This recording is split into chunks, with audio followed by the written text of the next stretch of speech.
Halo, halo, apa kabar Anda semua? Semoga selalu dalam keadaan sehat walafiat. Kita ketemu lagi bersama dengan Bung Rocky Gerung. Bung Rocky, ini kelihatannya dinamika politik menjelang Pilpres 2024 tentu berkaitan dengan pendaftaran yang paling terdekat itu ya. Makin dinamis kalau kita lihat ya, Bung Rocky. Hari Ahad kemarin kita lihat pidato Surya Paloh yang menggebu-gebu, yang dia dengan lantang menyatakan tidak akan menyerah walaupun dijepit dan ditekan begitu ya. Dia menyebut dan dia kritik soal revolusi mental yang gagal, karena itu dia kemudian mendorong dia untuk melakukan perubahan. Tapi sehari kemudian bersamaan dengan reshuffle kabinet, sorenya Surya Paloh itu bertemu dengan Pak Jokowi, dan saya tahu, saya dapat kabar juga, dapat bocoran bahwa ada sejumlah politisi setelah itu juga bertemu dengan ketua umum juga bertemu dengan Pak Jokowi juga begitu. Bagaimana kita membacanya itu? Tentu ada heboh karena retorika Surya Paloh itu. Tetapi retorika itu kosong kalau di bawahnya tuh tidak ada hal yang real kan. Jadi kalau kita sebut Pak Surya Paloh memenangkan retorika, hitungannya adalah apakah itu menyebabkan penguatan dimensi politik di dalam tiga partai itu. Yang saya maksud adalah apakah udah ada konfirmasi atau udah firm itu bahwa AHY udah pasti jadi wakil wakil presiden. Ya. Dan saya kira itu yang dipertanyakan orang tuh. Hmm. Justru karena ketidakjelasan itu masih diambangkan walaupun dengan secara yang diplomatis, ya nantilah kan gampang, yang penting konsolidasi dulu tuh. Padahal udah 1 minggu lebih bahwa Anies pulang dari ibadah kan. Kan itu yang jadi psikologi publik menunggu pidato Surya Paloh yang secara eksplisit seharusnya menyebutkan nama AHY, itu kira-kira tuh. Itu yang ditunggu publik tuh. Jadi kalau setelah pidato kemudian Pak Surya Paloh pergi ke istana, itu pasti kan karena diundang oleh Presiden Jokowi, bukannya Surya Paloh yang minta ketemu, itu nggak mungkin itu. Jadi tentu dimensinya lain lagi, bahwa seolah-olah Pak Jokowi melihat ada kegemparan di dalam politik karena Surya Paloh nggak mau mundur dari bujukan bujukan Luhut lah, bujukan macam-macam supaya Anies itu jangan diajukan. Tapi ini poin yang penting karena akhirnya radar ini harus diselesaikan di antara, atau radar ini dibaca dengan baik oleh Pak Jokowi. Itu juga pertanda bahwa Pak Jokowi menganggap bahwa di gerakan bawah ada mobilisasi untuk membela Anies habis-habisan kan. Kan pasti ada data-data intelijen masuk ke Pak Jokowi itu. Tetapi bagi saya kemampuan Jokowi untuk meraba keadaan itu juga udah menunjukkan bahwa dia tidak mungkin lagi untuk mengendalikan semua hal. Pada saat yang sama Prabowo menginstruksikan kadernya untuk sebut terus nama nama Jokowi, sebut terus nama Jokowi. Jadi tentu ada kecemasan juga di dalam Gerindra kalau misalnya Anies itu akhirnya oleh Jokowi diloloskan tuh. Tapi intinya bukan itu, intinya adalah Surya Paloh pidato, dan pidato itu tidak berefek pada janji untuk menyebutkan nama wakil presiden. Jadi bagi saya kimianya cuma di situ muter-muter selama AHY tidak disebutkan. Selama itu orang menganggap bahwa ini pidato doang. Jadi apapun yang diucapkan Pak Surya Paloh itu, kalau dia cuma menghasilkan, ya apalagi setelah itu bertemu dengan Jokowi, berarti ada nego lagi dong. Itu intinya tuh. Memang ada masing-masing ini, saya kira ambigu semua ya.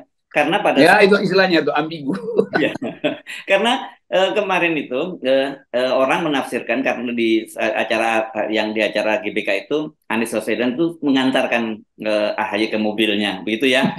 Jadi dia kembalikan, biasanya kan AHY yang mengantar Anies gitu. Tapi sekarang Anies yang mengantar AHY ke mobilnya, dan itu diunggah di akun medsosnya Agus. Itu ditafsirkan, oh ini berarti Anies sudah putusannya untuk Agus yang akan jadi wakil presidennya. Tapi pada saat bersamaan ketika ditanya, wakil ketua umum Partai Nasdem Ahmad Ali menyatakan kalau sekarang kita segera mengumumkan nama cawapres ya kita langsung digorok dong. Itu kan mungkin strategi kita. Dia menyatakan begitu. Jadi memang itu satu ambigu. Pak Jokowi juga dengan tiba-tiba, yang kan sudah kita tahu setelah bertemu dengan Pak Surya Paloh beberapa waktu yang lalu, yang di Wisma Nusantara itu kan Pak Surya Paloh minta waktu ketemu sama Pak Jokowi kan, sampai sekarang nggak ditemuin. Kenapa tiba-tiba setelah pidatonya yang keras dia dipanggil ke istana gitu? Jadi di belakang layar, saya duga di belakang layar Jokowi mau kasih kesan bahwa oke, nggak ada soal, tetapi saya akan tekan terus loh Anda Nasdem kan. Kan itu pokoknya cuma itu tuh. Apalagi Muhammad Ali yang paling sebetulnya dekat dengan ya saya anggap aja bahwa Muhammad Ali yang dari awal proksi paling dekat dalam urusan tukar tambah yang sifatnya konsesi-konsesi politik atau ekonomi dengan Anies adalah Muhammad Ali itu. Dan kalau diucapkan itu, sebenarnya keceplosan tuh. Mana mungkin kita digorok dong. Artinya ada ketakutan di dalam vaksin-vaksin di Nasdem sendiri kan. Jadi nggak firm, pidato yang berapi-api tapi takut digorok. Orang yang pidato berapi-api memang ingin berkelahi, ngapain takut digorok, yang bikin parahnya lebih gede dong. Ya, ya. Ini soal psikologi publik. Nah, dapat Pak Jokowi tentu merasa bahwa keterlaluan nih kalau nantang-nantangin gue nih. Jadi dipanggil lah Surya Paloh. Itu kan pasti dipanggil itu dalam Iya, pasti. bukan direncanakan untuk bertemu, dipanggil pasti itu. Dan waktu dipanggil ya kita bisa bayangin apa todongan baru atau sogokan baru. Cuma itu Ya, problemnya. ya, ya, ya. Todong baru oleh Jokowi atau disogok baru oleh Jokowi. Jadi poinnya ada pada Jokowi karena Jokowi yang panggil. Ya, ya, ya. Memang kalau kita lihat Ahmad Ali ini sejak awal paling paling kenceng nolak AHY ya. Dia memang punya preferensi yang lain dan saya kira mungkin lebih pada kalkulasinya itu soal soal kemenangan begitu yang basisnya tentu saja mereka melalui survei-survei internal mereka lakukan. Nah, tetapi kita juga tahu bahwa sekarang ini kan Nasdem kalau dalam konteks pertemuannya dengan Pak Jokowi kan ada yang sedang digantung ini ya setelah Joni Plate udah selesai udah cerita babnya selesai dari pengadilan tinggal divonis saja terus kemudian mungkin tinggal hitung-hitungannya vonisnya berat atau ringan itu pun juga tergantung nego-nego juga ya buka-bukaan atau tidak dalam aliran BTS kan begitu ya Bung Rocky tapi kan ada Syahrul Yassin Limpo yang sudah diperiksa oleh KPK dan media juga sudah mendapat bocoran sebenarnya pimpinan KPK itu sudah sepakat dia jadi tersangka tapi sampai sekarang kan nggak jelas juga jadi ya, nggak salah kalau Anda menyatakan tadi mungkin ditodong atau disogok gitu. Saya kira disogok tuh, berupa disogok tuh. Yes, saya juga kira-kira feeling saya juga begitu. Tapi kalau dia berhasil disogok, itu masalahnya di PDIP justru bola pantulnya ke PDIP. Yes. Karena PDIP sendirian akhirnya kan dianggap oke Jokowi masih ingin supaya Nasdem itu jangan bikin revolusi atau people power lah karena relawan-relawan Anies itu juga nekat tuh mau people power ayo gitu kan. Karena kita lihat di bawah itu ada ketegangan semacam itu. Nah, kalau itu terjadi sogokan baru itu berarti Jokowi merasa dah at all cost ada Prabowo yang udah selesai sebetulnya buat Jokowi kan buat Jokowi tuh ya udahlah Prabowo udah selesai gue dukung lah nggak mungkin dia tarik lagi dukungan dari Prabowo karena udah keburu Prabowo menggelincir seperti bola salju kemana-mana udah masif betul gerakan itu kan jadi tinggal Jokowi mau hitung ini kalau misalnya dia ke PDIP udah nggak mungkin juga tuh tapi kalau Anies disingkirkan itu berarti potensi people powernya naik lagi tuh kan orang akan anggap kenapa Anies disingkirkan tuh sementara Prabowo menganggap ya udah nggak apa-apa saya mau head to head dengan Anies ini PDIP yang kedinginan nggak ada selimut jadinya nih ya saya kira pertemuan antara Puan dengan AHY itu juga dibaca oleh Jokowi ya wah ini kalau ke sana jadi dia coba menarik lagi gitu jadi saya membayangkan begini Bung Rocky sogoannya itu tidak dilanjutkan lagi kasus-kasus Nasdem Anies diloloskan untuk maju pilpres dan kemudian dia membentuk blok baru menghadapi PDIP. Kira-kira gitu ya yang di Iya itu ya itu kesimpulannya memang ada begitu. Tadi saya pakai istilah yang kedinginan tuh PDIP karena Jokowi akan punya dua selimut itu kira-kira gitu. Jadi ini parah sebetulnya nih. Dari awal kita nggak ngerti ini apa sebetulnya kecemasan Jokowi untuk nggak mau melegakan bahwa dia bisa tidur di kamar sendiri ngapain sih mesti tidur di kamar orang kan itu juga psikologi orang yang ketakutan itu emangnya dah hantu akan ngepung kamar Jokowi itu jadi kita bandingkan misalnya bahwa ada isu kasak-kusuk soal uang berapa sih harga transferan kalau wapresnya AHY kalau wapresnya bukan AHY berapa transfernya tuh tapi itu kan isu yang dangkal juga itu secara teknis kan bisa diselesaikan nantilah kalau udah jadi baru tukar tambah nah, publik menuntut itu sebetulnya kalian mau tukar tambah oke tapi pastikan siapa yang mau jadi wakil presiden itu intinya cuma di situ tuh nah kalau Ganjar itu ya udah kesulitan sebetulnya jadi ada manuver ke Erlangga manuver ke siapa Andika segala macam tapi itu bukan itu lagi poinnya karena PDIP begitu berkelahi dengan Jokowi ya selesai PDIP itu kan Jokowi pegang sprindik macam-macam tuh Jokowi orang dalam PDIP jadi dia tahu mainin partai itu sebetulnya kan jadi diam-diam Jokowi bilang oke kalau melawan gue ya oke gue juga tahu banyak hal kan nggak mungkin Jokowi nggak tahu apa yang terjadi dalam banyak kasus korupsi di PDIP kan intinya begitu ya tadi Anda menyinggung Golkar saya jadi teringat kemarin itu ketika berlangsung apel siaga itu hadir tiga orang elit dari dari Golkar ya. Salah satunya Hmm. Rizal Malarangeng yang ini punya hubungan yang cukup dekat lama dengan Pak Surya Paloh juga kan.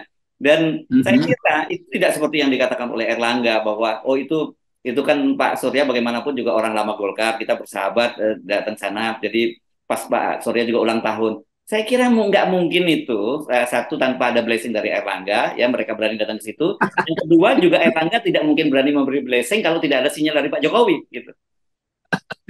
Saya nanggap juga itu hal yang sama. Karena ada Rizal Marlangeng, ya kawan baik yang saya ngerti cara dia berpikir tuh kirim sinyal pada Nasdem. Kira-kira itu Ya, kan Rizal itu dekat sekali dengan Surya Paloh tuh ya, bertahun-tahun ya. dia mengatur justru public opinion di media Indonesia dan Metro TV itu. Jadi Hmm. ada poin baru di situ bahwa Pak Erlangga yang lagi mau digoyang itu tetap dia harus bikin semacam langkah kuda lah sementara ini kan supaya nggak terbaca bahwa ya itu dalam upaya untuk menghalangi mereka yang nggak menggoyang dia itu. Tetapi poinnya ada, selama Erlangga tidak berupaya untuk kasih sinyal anti Jokowi, ya selama itu aman aja kan. Kan itu cuma soal antara bos dan anak buah yang Erlangga mengerti bahwa posisi dia itu adalah ketua Golkar dan kalau dia digoyang terus tanpa ada sinyal langkah kuda itu bisa terjadi beneran kan. Kan mereka yang mau goyang Erlangga juga itu kan ngaco tuh poinnya apa itu tiba-tiba mau goyang hanya karena pencapresannya kurang itu kan ada poin lain pas itu yang disuruh supaya Golkar itu dibikin sedikit pingsan dulu lah supaya mudah diambil alih. Nah kalau kita baca lebih dalam lagi, emang Golkar tuh dikerjain oleh siapa itu? Ya pasti dikerjain oleh Jokowi lah, nggak ada yang lebih kuat ngerjain Jokowi. Jadi kalau ada isu Munas itu, pasti isu itu datang dari kepentingan Jokowi untuk secara bertahap misalnya yang mengambil alih Golkar lewat proksinya tuh siapa proksinya entahlah itu gampang lah jangan mau Bahlil ke atau Pak LBP tetapi Erlangga punya poin di situ bahwa dia juga sedang diincar karena itu harus ada langkah untuk memberitahu bahwa dia bisa melawan kira-kira begitu. Ya, ya. Ini jadi makin menarik ya, Bung Rocky ya. Jadi ya, arah permainan itu benar-benar memang tidak bisa sepenuhnya dikendalikan oleh Jokowi sekarang ini. Ya itu konyolnya Jokowi di awal mungkin kalau 6 bulan lalu masih bisa kalau sekarang bahkan Projo itu begitu dapat jabatan di Menko Info dia merasa udah itu soal lain kalau Jokowi masih punya persoalan dengan PDIP biarin aja tuh diselesaikan di situ kan mereka yang udah punya jabatan itu lain lagi cara berpikirnya setelah gerilya panjang lebar Projo dapat jabatan akhirnya maka Projo mengakui udah pro di gerilya udah selesai sekarang Projo nabung gitu nabung nabung dana dari manapun dana itu kan. Ya, Jadi kita mau lihat ini satu keadaan di Indonesia yang kalau orang lihat dari semacam dari drone ini apa sih yang kayak kita lihat dari atas ini sibuk mondar mandir tapi nggak tahu arahnya kemana kan. hmm. Ya, ini makanya kita penting juga mengingatkan Pak Jokowi. Pak Jokowi tanda-tandanya banyak sekali loh. Semua itu ternyata tidak bisa Anda kendalikan sepenuhnya. Karena kalau kita bayangkan dulu ada segitiganya gitu ya. Kita buat yang sederhana ya, Bung Rocky. Ada Jokowi, Jokowi, kemudian ada Ibu Megawati, ada Nasdem gitu ya. Ada Surya Paloh gitu ya. Nah, dulu kan ini yang di cornering adalah Pak Surya Paloh karena dia Yes. Relo begitu. Ibu Megawati berada di kubunya Jokowi. Tiba-tiba Ibu Megawati ambil alih Ganjar Pranowo begitu ya. Sekarang justru sekarang coba lagi Pak Jokowi menarik Pak Surya Paloh untuk kembali dalam aliansi dia menghadapi Ibu Megawati kan jadi bisa kita simpulkan begitu kan? Iya, tuh jadi Megawati pasti cari segala macam info atau marah-marah uring-uring ini ngapain sih apa kalian kerja apa kalian tuh Hmm. ternyata dia tuh main 3 tuh bukan cuma main 2 waktu itu. Ya, ya.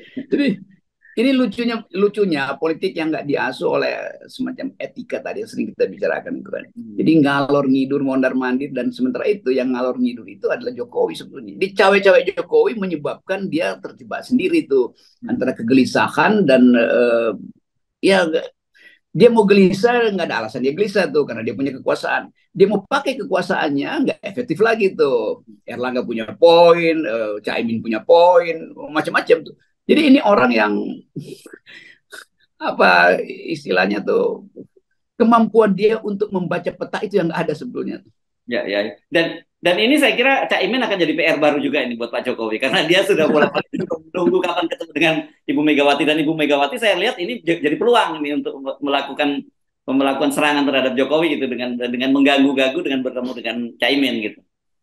Itu Caimin juga poin kan. Caimin Ya, kasih sinyal dekat Megawati supaya Jokowi kasih kepastian dong dia mau ngapain nih sebagai anak buah Jokowi. Caimin dekat dengan Megawati kasih kirim sinyal juga ke Prabowo mau jadi nggak sama gue nih. ya, Itu, ya, ya. itu lucu-lucunya tuh. Jadi semua orang nggak ngerti ini, bukan semua orang, mereka ini kita tahu mengerti politik tapi dia tahu dia nggak punya kemampuan untuk deal sendiri.